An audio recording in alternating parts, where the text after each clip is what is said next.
Welcome to the GenAI podcast, where the future meets fun and tech talk trends. Get ready to dive into the world of artificial intelligence like never before. Your hosts, Dale, Alan, Greg, and Val, are about to take you on a wild ride through the AI universe. So, buckle up, tune in, and let the AI adventure begin. Hello, everyone, and welcome back to episode 31 of the GenAI podcast.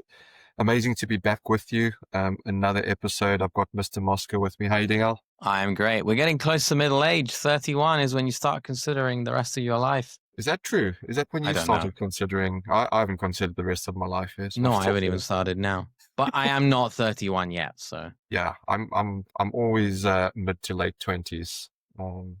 27. Kurt Cobain's age. Look, we did a little bit of analysis, or we didn't do the analysis. We just looked at the analytics on our on Spotify on this podcast. And after 30 episodes, Al, can you believe it? We have 1,000 people that follow us, over 1,000 people, and that's just on Spotify. I don't know the other platforms, but just on Spotify, over 1,000 people follow us. Everyone is here because they want to hear what Val has to say. Yep. Val has contributed a lot to this podcast. So much. I think probably 999 of those people are due to Val's non-appearance. And the other one is Val. And the other one is Val. No, a huge thanks to everyone that does follow and listen to us. The other stat reveals that only 40% of you that listen to us follow us. So if you do us a favor, if you're listening, hit that follow button or subscribe if it's on YouTube. But yeah, it'd be hugely appreciated, because if we can get a bigger following, we'll get a bigger podcast. And who knows, we may start bringing guests on, or maybe we can start affording people other than just ourselves and our free time and our free thoughts. People are expensive, you know? Hear my pitch. If you listen to an episode, it means that you were interested in something that we said, and most of what we say is crap. So won't you want to hear more of that crap and get a notification when more of it gets made? Well, that is a fantastic pitch. Do you know why? Because with all the AI slop out there at the moment, this is real, authentic. This is not generated. Authentic slop. It's authentic slop. So would you rather have authentic slop or fake slop? No. We actually put some effort. We do put some effort. We put ourselves out there. I got some good face-to-face feedback on the podcast recently, Al, that yourself and Greg are absolutely amazing at sharing your views and educating everyone. And I do a good job at being the dumbass. And it's not a job, actually. I just am a dumbass. So I just want everyone to know that. Was that not a bit backhanded then? No. You're really good at being dumb is not a compliment. No, it wasn't quite put like that. I'm using sort of theatrical license, if I can put it that way. But no, look, let's digress. Let's talk about what's happened since we last spoke. And I mentioned to you before we hit record that I'm quite interested to sort of put on the table, and you smiled when I said this, a juicy topic of sort of all of these build DIY agent platforms, right? Like N8N, Sim.ai. There's, OpenAI released Agent Kit. There's Agent Builder in that. And what do you make of all of this? Because, I've started, playing around a little bit with it, going, how easy is this? What can it do? There's obviously Claude with MCP. I see, some of these agent builders have got, sort of, they can also integrate with MCP and various other platforms as well. But how do you view this all? Well, I think you know my view, because I have a giant slide about it that I usually pull out, right? That says, do not build your own. I think I have very good reasons, and I'll launch into my pitch for why you should not build your own agent. But before I do that, maybe it's worth catching up for those that don't know. OpenAI launched an agent development kit, which is basically a copy of N8N and make.com, and there's like a bunch of them. And you can go there and no code your own agent. I think the people that N8N and these other tools are designed for, I think, and I'm going to look into the camera and say it's not you. What I mean by that is, I guess it depends on what the problem is, right? But like, this is how we get into the tirade. So we all have our own jobs, right? And you could describe a job as a set of things that you need to achieve. So if your job is making agents, great, these tools are going to give you a boost. So that's one category. The second category is the rest of the world, which is 99.99999% of people whose job isn't to build and maintain an agent. And the reality is that, the description of that job will be like, I have certain outcomes that I need to reach either regularly or in a finite way. And the agents that you or someone else could build may help you along the way. Now, there's a fine line, and I tongue-in-cheek have this giant slide that says, do not build your own agent. But do not build your own agent kind of comes with, well, surely there is something off the shelf that does that job for you already, right? And that's kind of the reasoning here. And the rationalization of it is let's call it hobbyist amateur, which is like, it might be a lot of fun. And I'm not denying that, going to Agent Development Kit and plugging together your own agent and that does certain things that you'd like it to do is good. But the difference between, you doing it as amateur hobbyist, plugging things together and then, oh, okay, look, it works, versus a product based on agentic technology is that, one, you're not going to be able to keep up with the pace of update if you're also doing your own job versus a company that's dedicated to doing this. And I'm not saying it because we also have our own agent. I couldn't care less because Barry's not a product that we sell on its own.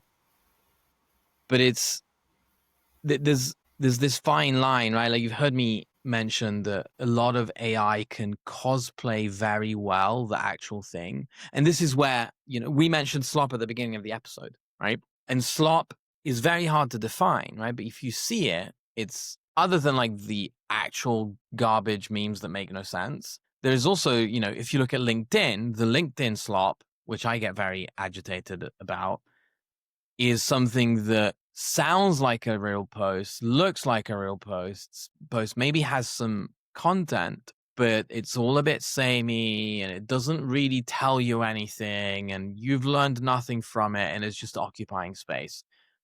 And as per the AI slop on LinkedIn, there's also a lot of great posts written by AI that you can't even detect that they're written by AI. Why? Because someone's put the effort in and hasn't just said, make me a post that's going to go viral and just throw it out there with like some brain rot video going in the background to get 1,000 views, right? And as you know, getting 1,000 views or 1,000 followers is actually quite hard. So you have that version, like there's the really well-built thing and the really not well-built thing. You can transpose that to agents as well, right? You can plug together something in 5 minutes that kind of looks, feels, and sounds like it's saying and doing the right things. But then when you look into it, something's missing, right? And usually the things that are missing are detail and level of reasoning. It's not so much about hallucinations, and that does happen, but like there's ways that you can keep a lid on it. But the real difference is that someone who builds an agent as their product to solve that problem is putting systemic evaluations at the end of it. So, and evals are the hottest thing in machine learning hiring right now, because we know that that's where, first of all, it's quality control, but we know that's where good comes from, right? So if you're not evaluating what you're doing properly, which in itself, like, in many places, that's a dedicated team doing evaluations at scale, you actually don't know how your agent fails and what things that it miss and how to improve it. And then you kind of get stuck, right? So like if you're doing something to automate a very simple process, then fine, right? It doesn't matter, right? I'm thinking more about the kind of things where you're building out a workflow for your company, right? If you're automating responding to a sign-up email, yeah, that's okay, right? And in a sense, you can do that with an ADK or other tools, and those are covered. But those are also things where, like, so maybe you don't need the whole spectrum of ADK or N8N because they're actually quite simple to build, and you can probably plug and play two things together and you're done. And so that's my position, right? And there are some bits, I'm going to call it like the floor of what you can do with agents, which is okay. But as soon as you go a little bit further up from that floor, the level of effort that you have to put in, plus the level of scrutiny for what comes out, is so high that you're not going to be able to keep up. And in fact, it might end up, swallowing all your free time. Right? And if you enjoy doing that, fine. But I imagine that you're doing it as a way of, like, trying to not have to do repetitive tasks, and all of a sudden you've tripled your workload instead of half it. Yeah, good points. And yeah, I think from my perspective, to add to that, or if I can maybe paint what you're saying in a slightly different way, is let's take a step back. When I think of creating, let's say, an AI agent to do something, and you talk about workflows, right? You need to actually start off with, before you do any development, understanding what that workflow is, right? So what are the decisions you wanted to make? What are the things you wanted to do given certain inputs, and what are the outputs you want? And you need to know upfront. You can't just start building. That's the first thing I would say. But if you take it from that perspective, the more complex that workflow, that process, the more complex the agent or agents have to be. And that's where the complexity comes in, because if you take the agents away and you put people in there, how difficult or how much more complex does it become when you have a complex process in an organization with different people doing different jobs with different skill sets, and you have to manage that complete workflow, audit it, govern it, make sure it's being followed, et cetera, et cetera. And that's with people in place. Now you're taking that complex system and you're trying to recreate this in a digital environment, and it's really easy to go wrong. And so simple workflow, maybe something quite linear with, one or two sort of decisions along the way and easy feedback loops. Yeah, go ahead, play with it, understand the technology. What is an agent? Can I build a simple one just to understand the concepts? But organizational wide, yeah, I'm with you. Don't try and build agents, or, as you previously said, a swarm of agents to run your operations for you, because you have to be very, very advanced and really know what you're doing there to put the right checks and balances in place. Is that a fair replay for my simple? Yeah. And, like, maybe it's worth clarifying, the context in which I have that slide is when I'm talking to a room of project controllers and I'm talking to them about the full life cycle of project controls, right? So that's where I say don't build your own, because you're never going to be able to keep up, and it's actually going to end up swallowing your life. But yes, there is. First of all, like, I'm a very strong advocate of go play with stuff. Make sure that anything that you do when you're playing and exploring, this probably should go without saying, right? It's true of everything, but make sure that you're playing and exploring with things that have zero consequence. Because putting an agent that you've just built, and this is actually the same argument that I have for Vibe coded apps, right? Putting them into production in high consequence environments is gambling, right? Yeah, no, absolutely. That goes with everything and anything we've always said. That's always the label, right? Make sure the data you're using isn't sensitive. use test data. You can generate data. You can generate schedules. You can generate stuff to play with. But at the same time, make sure it's in a safe manner as well. I mean, we previously spoke about secure by design. I mean, we're not saying you're designing a product here, but the same principle. But you kind of are, right? Like, whether you want to or not, like, you are in the end designing a product. Yeah, I mean, the same principles apply. It might not be a product that goes into actual production and you're selling it or anything. Maybe it does, but yeah, have a go and play around with. I guess if we look at agents, and now people are starting to explore and have the potential ability to make small agents, is there a use case within the project delivery world to say, actually, you know what, for these little tasks that you can go ahead and do it?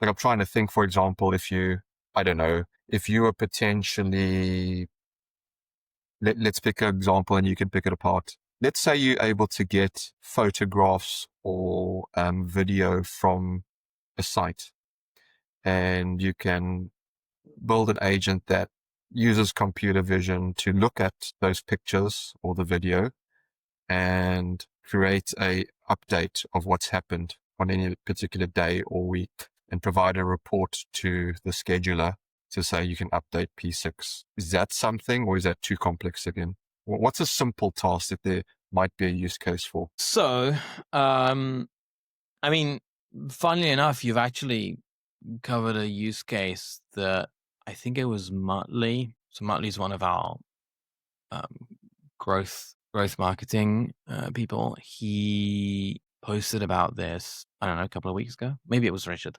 But I think you could do something like that. You have to be very careful about the quality of the computer vision and the quality of the conclusions that it's getting to, right? So again, it's back to evals. How do you know that it missed something or it lied to you?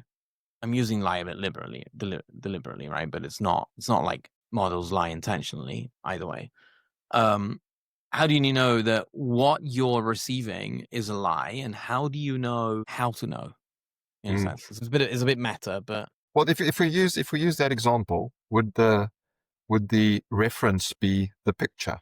It comes with the picture if you need to check. Like, here's the evidence. The picture is there. It's time stamped. It's got, let's say, what, 3 words or whatever the case might be. To say, actually, here's the update. We've summarized it for you. We've looked at everything. And if you want to be sure, you can click on the link and there's the picture with it. Yeah, you could, right? But like, you're putting the burden on the receiver to go and make sure that the information is correct. Mm-hmm. Well, right? This is the reason that one came to mind is because I always encourage planners to go to site to see what's going on. That's a very healthy practice anyway, regardless of whether you got an agent or not. Yeah. Yes, 100%. What I'm finding though is you're getting more of this sort of lack of wanting to even go into the office these days from project planners. Everyone's forgotten that actually projects aren't delivered in an office or remotely from your home. They're delivered on site. If you're getting this desire, but not only the desire, but this allowance from project delivery organizations for people to work more remotely, is how do you bring the site to the office or to the home office? And I'm going, well, actually, is that a way to bridge the divide? We've previously spoken about how there's a gap in qualified, experienced, professionals in the project controls planning space as well. And so is this potentially a way to scale up the skill set that we do have in place, where you save that travel time to various sites, maybe a program planner looking after multiple smaller projects, and you don't have the time to go to, 5 sites in a day because they're all spread out. And so maybe you can visit 2 of the important ones, and the other ones, you got computer vision helping you out as an agent. So maybe let's break it down, right? Because one part of what you said is mostly about not being physically present, right? Which I get, right? Like, and I'm one of the top advocates for remote work, right? There is consideration that, if you're building something, the thing is being built in a certain place. So you can't get away from that. Well, just the context setting, though, is important. For what you do, you don't need to necessarily be in a specific location. No, but you can push that notion to the extreme, right? But like, I think you could even go down the route of telepresence or anything like that, right? Where like there's a site drone and anyone can control the drone if they want to do a walk around, and the drone flies around and gives you a walk around and goes back, right? If you want to push it to the extreme. Now, you could do the same thing, collect the video information, plug it into a model and ask what's changed since last time. Now, if you're building a system to do that, you need to be very good at knowing how to find out if your model has made a mistake, left something out, or put something in that's not there. And be mindful of how I phrase it. Like, you have to know how to find out, not know that it's missed something that one time, right? Because sure, you can catch it once and everyone is going to catch something once, but how do you make sure that A, you have a net that catches the majority of the problems? And then B, you really need to have a process of improving that based on what gets caught by the net, right?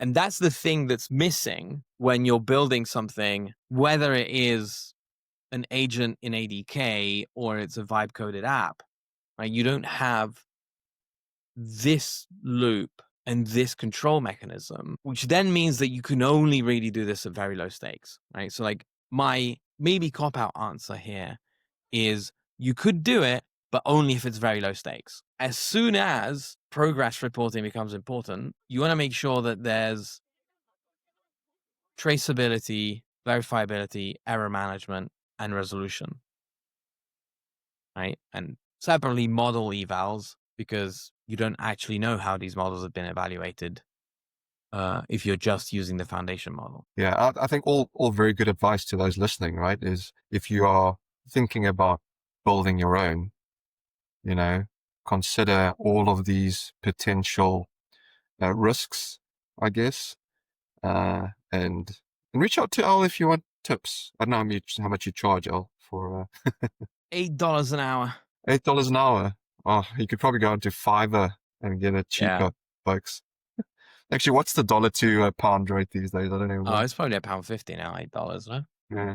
Actually, no, it might be going down to 1-to-1. Who knows? Well, on the note it all depends on what the chancellor decides to do. We're talking about sort of exchange rates and money, looking at the stock market. Some interesting movements happening there since we last spoke. I don't know if when we last recorded, if OpenAI and AMD had been in bed yet. I don't think they had. What do you make of that? Because I mean, previously it was always NVIDIA, but still is NVIDIA. So let's first look at OpenAI's perspective, right? So like OpenAI's perspective is going to be they are trying to create and prop up a whole market, right? Presumably also somewhere along the line, OpenAI might or might not IPO. More likely than not, one day they're going to IPO, right? Because some investors might want their money back. I know there's the whole nonprofit thing that needs to be resolved first, but when you get to that size, someone might start saying like, "Hey, where's my money?" So that could be long term on the table. The other thing is that this is true of all ML companies, whether it's OpenAI, Anthropic, even us. We end up buying NVIDIA hardware mostly because that's the de facto standard, but it's not like there is a moral alignment to NVIDIA. And after saying this, I'm going to get immediately kicked off of the Inception program and all these other things. But, I'm never going to get invited to an NVIDIA event ever again. But it makes sense, right? It makes sense in the same way that actually Anthropic buys compute from all the providers and has its own, and they use TPUs, right, which is Google's special thing that they built that isn't a GPU.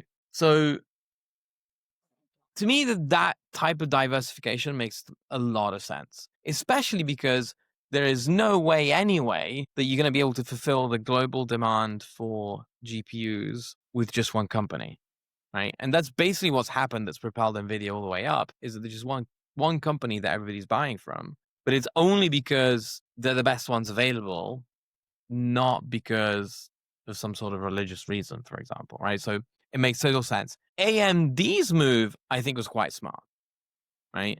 Because AMD have been trying, Intel as well, by the way, right? And there's, if we talk about markets, Intel's the other one that's been in the news, right? Both of them have been trying to compete with NVIDIA on the GPUs for machine learning market for a while, right? It's not something that started not even in 2020, right? And for some reason, I don't know, I don't know much about semiconductors, and my electronics engineering is very limited. So I don't know for what reason, but they haven't really caught up in any significant way, especially from the market share perspective, right? Like if you sum Intel and AMD's share of the data center GPU market, it's probably single-digit percentages, right? So the move to get the whale, which in this case is OpenAI, to show itself as more aligned with you by giving them some equity, which is basically what happened. Sure, like there's a money transfer as well, but it's a very smart move, right? It's kind of like when you're in class and there's the super popular kid. If you want to be popular, what do? You try and get them to like you so you have lunch with them. And like you may have very little to offer, right? And like this is where the analogy breaks down because you can't offer the popular kid a piece of you. Like, cut your arm off and offer it to them. That gets weird and maybe share your lunch, a few sweets that you got. Yeah, I'm like, yeah, you can. Yeah, maybe you can share some lunch. Like, you got some special sweets. Here's the sweets, right? Or something like that. And I think it's incredibly smart that they've done this, right? Markets in general, I think right now, my personal opinion is that the governments are dead set on trying to create a market crash, all of them together. I was probably bring that up because there's a lot in the news around, AI bubble crash and a lot of analysis and similarities being drawn to, was it the 1920s where there was a big crash? I don't mean it in a conspiracy way, right? Like I mean it and I don't know if you ever heard of Hanlon's razor, but Hanlon's razor is very similar to Occam's razor, but it says don't attribute to malevolence that which you can attribute to stupidity, right? And that's kind of what I mean here. Break that down for a dumbass like me. So, I mean, it's quite simple, right? Like if you see someone do something that looks bad, if you can explain it by stupidity, it is way more likely that it's stupidity than it is malevolence. And so it's not that governments are deliberately trying to tank the markets by some intent, but what I just more mean is that every single move that a government does or has done in the last 3 months seems to have been designed to just destroy the markets, right? Like every time there's a bit of good news and then the US president or a chancellor or whatever will come up and say something, and then the Fed and the Bank of England are trying to stabilize the markets as a result of what they've said, right? And so you end up in this crazy situation, right? Where like basically the markets are doing like this right now, right? So like someone's making money. Yeah. You know who? The market makers, right? The market makers are printing money because they take those differences. And I just find it frustrating because we could still be in a rally, and we could have way more political stability than we have now if it wasn't for people literally tripping over their own feet. So, end of rant. Sorry. This was like Alan's conspiracy corner, but I think that, the listeners love it from what I've heard, Al. My conspiracy corner? Fine. Okay. It's the reason we have so many listeners over and above the ones that Val has brought. We'll do a campfire episode at some point, right? It's like sit around there and tell stories. We need a little jingle for Alan's conspiracy corner and Greg's physics corner. Yeah, that'll be great. But look, there's a lot of things that influence the market. Like I said, I was just interested because there's millions and billions and trillions being spent on AI, and you see it all the time. You get these sort of these 24-year-olds that are getting massive investments in their products and things like that. And this probably better than most, where investors they won't just have one investment, they'll have a load in that, they'll spread their bets, so to speak. Absolutely, yeah. But if you look at it from a holistic perspective, there's probably a lot of money that's going to waste at the same time. And one just wonders, what that does to the market. It is a zero-sum game at the end, because the ones that do flourish will give back fantastic returns, and those that won't just won't, and it will actually be it'll have zero impact anyway. I'm gonna say it's not a zero-sum game, right? It's a positive-sum game in the sense that the fund returners return more than this is the whole unit economics of VC, right? But they return more than is lost on the bad investments. And I think that is true even from a human perspective, right? So, and I'm actually very excited about not even AI, right? There's a lot of investment that's starting to go into health, right? And some of it is AI related to health, but some of it is not, right? And there's forget the longevity stuff, which is, also interesting for obvious reasons, but there's healthcare, there's access to healthcare, and there's a lot of investment that's going into that. And a lot of it is going to flop because, like everything else, 90% of startups die. But that 10% is going to be net positive to the point where if a public entity had taken the sum of money that got put in and put it into trying to build the thing that we would see emerge, they wouldn't have been able to, right? And we see this constantly in the same way that other industries have done it before, right? But I think the trick is to make sure that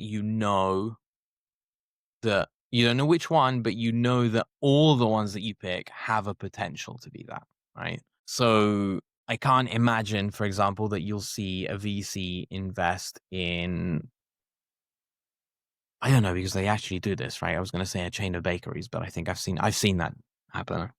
But it feels like not exactly a good fit for that model, despite, bakeries can be insanely profitable and really good businesses. Yeah. What do you, the other topic we've covered before, but I think, I'm maybe it's just my news feed, but I'm seeing more in my news feed of robotics coming out from the Far East and how much more advanced it's getting, specifically humanoid robotics. And maybe that's not necessarily in our space, because our friend Val on another podcast, the sister podcast, has brought up that, he feels, and to a certain degree, I agree with him, but I also have arguments for the opposite. But he feels quite strongly that, humans in time will have real meaningful relationships with AI, particularly if it comes in a humanoid robotic form as well. I'm not gonna go there, but I will tell you my opinions about that offline.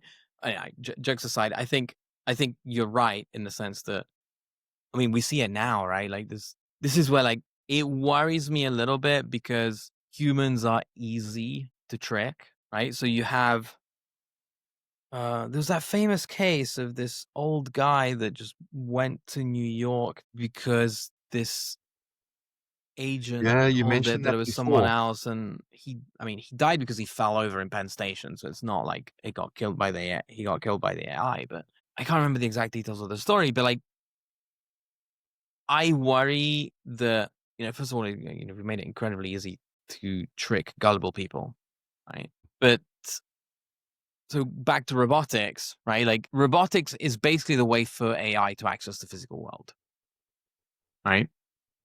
I think we said this on this podcast, right? What does construction in 2045 look like, right? Where you don't have a schedule anymore. The instructions go out as they are needed, because you have this infinite scenario planning that then converges back together, and it controls different swarms of robots that do all sorts of things, right? And I think humans do still have a space in that, right? But we're talking about robotics. That's, for our world, that's where that fits, I think. For general human society, there are things that what does it mean to fall in love with an AI or fall in love with a robot, right? That's where it goes, right? And humans are extremely credulous, gullible, and easy to predict in a certain sense, right? Otherwise, Anything? scammers wouldn't exist at the scale that they do either. Any names come right? to mind? Anything you want to share about any social media accounts? Just asking for a friend. No, but I think you have shared it actually on this podcast when it happened. But you did get a lot of followers or likes or whatever it was. yeah. Look, I think we really just need to understand what that means, right? Mm. And there's, if you go like full dystopian year 2200, right? AIs have the same rights, and it goes all a little bit Westworld, Yes. right? What about this though? So I read an article. I can't remember. I don't think I've mentioned this to you, but keen to get your thoughts. Someone, I can't remember, but he's attributed as one of the leaders in AI. I can't remember the person's name, but he was saying that he thinks that true AGI will not be possible purely on LLMs, and that only once we give AI the ability to be in the physical world will we get there. And so, as you're saying there, robotics is giving AI the ability to see, feel, touch, perhaps smell, perhaps taste the real world. Does that get us a step closer? Should it be a thing that gets us a step closer? Do we need to get a step closer to AGI? So I think you're conflating two things here in a sense that, so Jan LeCun is the guy that said this. So he is saying, for the most part, that LLMs are not the type of model that's going to give us AGI. Right. Right? We still have a way to go to have the right type of model that you can get AGI out of. And that type of model is a model that can reason about the physical world in ways that we don't quite know yet, because if we knew, we'd build those, right? I don't think you need robotics for that at all, because just like a lot of types of reinforcement learning, you can do things in virtual space that are identical to the physical world from the perspective of a model, right? So you don't need to. You can give it data from the physical world. You can give it a simulated environment that looks virtually identical. And you give it, if you want to give it vision and touch, you can calculate those things from a virtual environment. So I don't think you need robots for that, unless your definition of robots includes a robot in a simulated environment, right? So a simulated robot, and in which case, like, maybe yes, but we don't actually need to build the physical thing with the hinges and the servos. I don't know. Have you ever fallen in love with an AI yet? Not to my knowledge. No, I don't know. It's a weird one because, as you say, humans are funny creatures. We're a funny species, aren't we? It's like if you go looking for something, you'll probably find it. If you go looking for love with AI, you'll probably find it, right? I mean, there's a lot of companies ready to sell you that, including OpenAI soon, apparently. Really? What's that? Did you hear about this? No. Adult content is going to be allowed from December. It was in the news a couple of days ago. Really? Yeah. How so? What is it? It's going to be surely not through ChatGPT, probably a different product. I don't know, right? But there's going to be some form of Sora involved, I imagine. Well, hand on heart, I have never asked any of them to generate nude images, so I don't know if it can do that or not. Maybe it's worth testing. Does it bar you? Does it say, no, you can't? I don't know. Maybe listeners, if you've done it, you can let us know. But yeah, really, really interesting concept, and who knows where it's going to go. The word that I'm going to use here again is worry. And the thing that worries me is safeguarding, really, right? Because, and like, up until now, AI-generated adult content was confined to certain parts of the internet. And I think, basically generative models have been able to do this forever. Well, not forever, but like for the last couple of years. But the moment that OpenAI starts doing it, now it's in the mainstream, right? That's what worries me, is that it gives it an extra level of accessibility that then we really need to start paying a lot more attention about what are our kids doing and how are they using ChatGPT, etc. That's like dark end of the scale. On the slightly lighter end of the scale, right? Like there are some people that have formed an emotional attachment to ChatGPT itself already, right? Especially since it got a voice, right? They think it's their friend. And again, going back to dark side, there's a lot of companies that now sell AI girlfriends. But what does that also tell us as a signal for just our whole society in general anyway? I think there's a series of events that got us to that position. I might be totally wrong, but for me, you look at social media, COVID, the world becoming a lonelier place, fewer people with social skills to be able to go to a pub or a park or sit on a train and talk to one another. Everyone's on their phones, right? Yeah. And there's the paradox, right? And like, I'm not the first to say it and I won't be the last, but we have this paradox of having the most interconnected society with the largest loneliness epidemic. And I think those are things that I want to worry about if we're talking about social perspectives, right? Because now we talk about everything on this podcast, so why not solve that problem as well? Do you want to solve conflict in the Middle East next? Yeah, we can do anything. While we're at it. Well, we don't have the time for that one because we're near the end of unlucky. this episode, maybe episode 32. But no, and this is why I love our chats on this podcast as well, is because we're not sort of, yes, okay, we might be recording this virtually, but this is unscripted. We're talking to each other. This is real conversation. It's almost as if we're in a room. Imagine the conversations when we're on there. We actually have recorded some together. Yeah. We need to do it again. But yeah, if you're listening to this, and yes, we talk about AI in the main, but think about what part you're playing in society in terms of how you're engaging or not socially with others, because I think it's a really, really important aspect, because AI doesn't exist on its own in a bubble, in a silo. It exists in this human society construct that we've created and we're evolving along the way.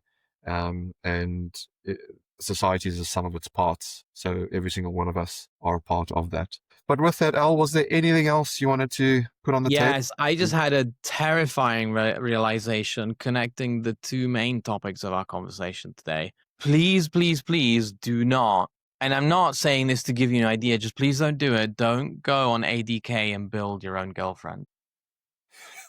You know, someone's already done it. I'm sure someone's already done it. Hey, look, if it is what you want to do and it makes you happy, I won't judge you. But yeah, there are a lot of safeguards you need to think about if you do that. Plenty more than Al mentioned on this episode, I would say. Yeah. But look, folks, it's been awesome, Al, to chat to you. Folks, it's been awesome to have you on this episode. We look forward to catching up with you on the next one as well. If there's anything that you'd like us in particular to cover, please do let us know, whether it's via LinkedIn directly, wherever it might be. Again, this is a labor of love. We don't get anything from it other than just, sharing ideas and thoughts with all of you. And it's a great way just to catch up between myself, Al, Greg, when he is on. Greg's got something important coming up. We'll let him announce that.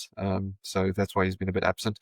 But also Val, it's been great not to have Val on any episode as well. So yeah.